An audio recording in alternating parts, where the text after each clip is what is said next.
Yeah, sure thing. We're on Louisiana Street. I want to give you a quick look at what we're talking about.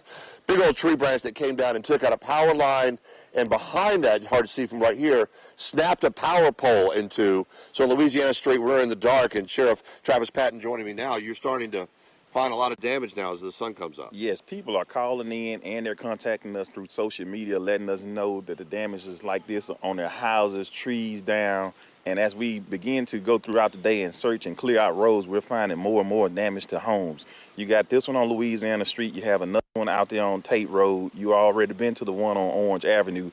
As people are getting up and begin to get active, we're finding there are a lot more damage than we thought first in our community. And there's a lot of power outage in the county. You were telling me about that. Yes, right now the county is still at 58% outage. We have over 3,200 people without power in Adams County. So we're asking residents to stay off the street and give us a chance to clear things like this behind us right here with these power lines. Because as you look, that's a transformer on the ground over there, and this one is broke as well. And we need people to stay out of these power lines. We don't need any casualties because of people not paying attention or not staying clear of these lines. Unfortunately, we've seen that happen in weather events like this, when it maybe was not as bad at first, but you have mishaps that happen after. Yes, you do. And right now, as you can see, Scott, it's still raining out here. So that means the ground is becoming more and more saturated. And one thing we know about Adams County is when the ground gets saturated, trees begin to topple over quite often. And we are used to that here. So we're not out of danger yet, even though it's not hurricane force winds or things of that nature.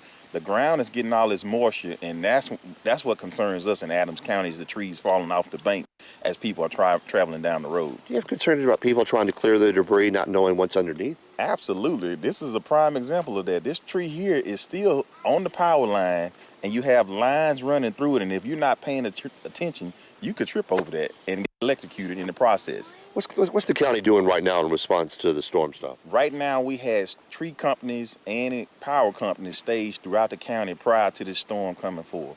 And so they're working hand in hand with the county crews. They have been clearing roads ever since the eye passed this morning. So they're de-energizing these lines, and they're clearing roads right now as we speak to make it safe for people to travel.